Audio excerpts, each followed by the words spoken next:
भगवान से बड़ा है भगवान का नाम।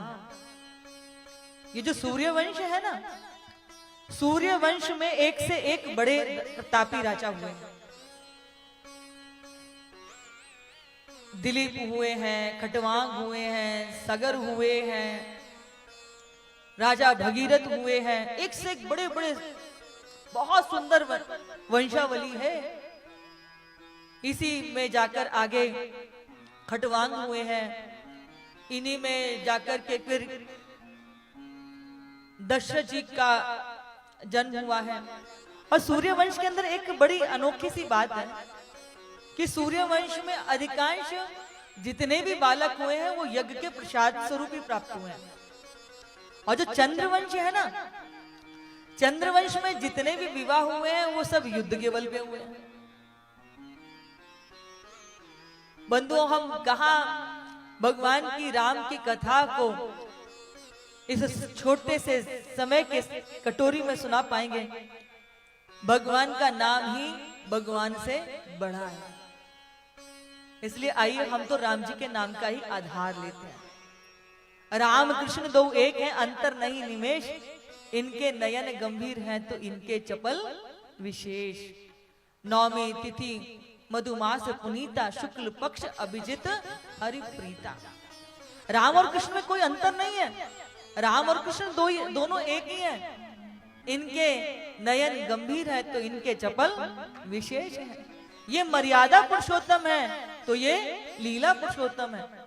भगवान राम ने जो जीवन में किया है वो हमें अपने जीवन में धारण करना चाहिए, और भगवान श्री कृष्ण ने जो कहा है वो हमको जीवन में धारण करना चाहिए।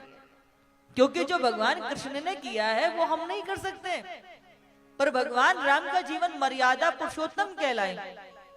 पुत्र का जीवन कैसा हो, भाई का कैसा हो, मित्र का कैसा हो, पति का कैसा हो, पुत्र का कैसा हो, राजा का कैसा हो, यदि जीवन में कहीं से शिक्षा लेनी है तो उसका सबसे बड़ा हमारे सम्मुख आदर्श है तो वो प्रभु राम है। पर भगवान जो श्री कृष्ण ने किया है वो हम कर सकते हैं क्या?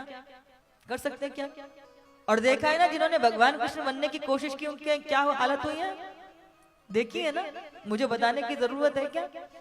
जो 6 दिन के नहीं हुए पूतना को मार दिया, 7 महीने वर्ष के नहीं हुए 7 कोष में धरे श्री गोवर्धन जी को कन की उंगली के नख पर धारण कर लिया। 101 फन वाले कालिया नाग को अपने अंकुश में कर लिया।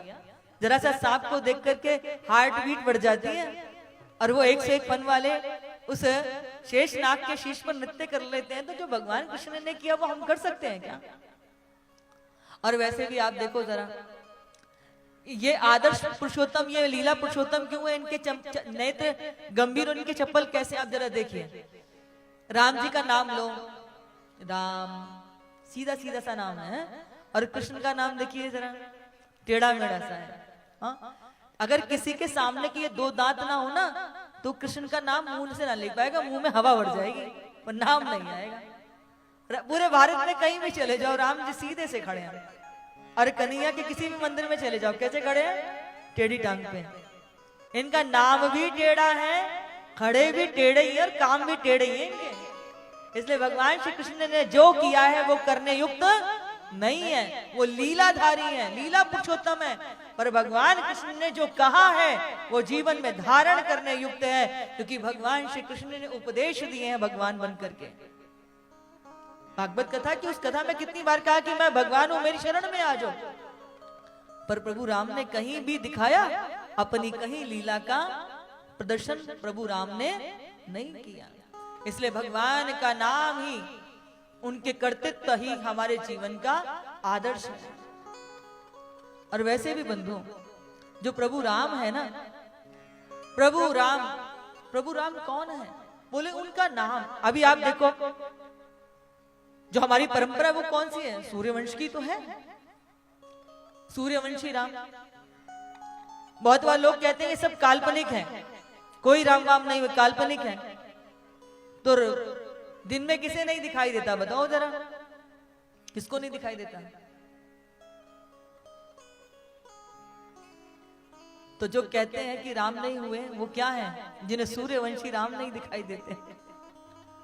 और अभी तो हमारे नासा ने कितने वर्ष पहले ये घोषित कर दिया कि सीता जी को प्राप्त करने के लिए सागर की छाती पर जो पुल बनाया गया था पाषाण का, वो पुल आज तक भी है। और अभी आप देखो जरा, आप ईंटों के, सीमेंटों के, सरियों के इतने बड़े बड़े पुल बनाते हो, जरा सा तुम्हारा भूकंप आता है, सब धड़धड़ा के गिर जाते हैं। सागर की छाती पर पाषाणों का पुल बना करके तैरा दिया, इससे बड़ा कोई आपको प्रमाण मिलेगा? सिर्फ नाम का आधार। जब सागर की छाती पर पाषाण पर राम लिख करके तैराते थे, वो पाषाण तैरने लग जाते थे। तो एक दिन संध्या के समय प्रभु राम पहुंचे, उन्हें लगा कि सब मेरे लिए कितने पुरुषार्थ कर रहे हैं, मेहनत कर रहे हैं, दिन रात लगे हुए हैं, चलो मैं भी कुछ इनका काम कर लेता हूं। तो भगवान ने भी एक बड़ा सा पत्थर उठाया और उस सागर में छोड़ा, तो वो डूब गया। राम जी को आश्चर्य हुआ कि जिस पत्थर पर मेरा नाम लिख रहे हैं वो पाषाण सागर में तैरने लग जाता है, और जिस पत्थर को मैं स्वयं सूर्यवंशी राम अपने हाथ में लेकर के जल में छोड़ रहा हूं, वो डूब गया। भगवान ने दोबारा, कि हो सकता है ये डूब गया और दूसरा तैर जाए, तो दूसरा पत्थर उठा करके छोड़ा तो वो भी डूब गया। अब तो भारी आश्चर्य है।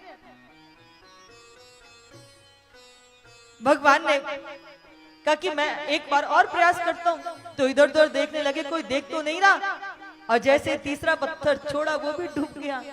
अब तो प्रभु को बड़ा आश्चर्य हुआ, बोले कहीं लोगों का मनोबल ना टूट जाए, इधर उधर देखने लगे कि किसी ने ये देखा तो नहीं।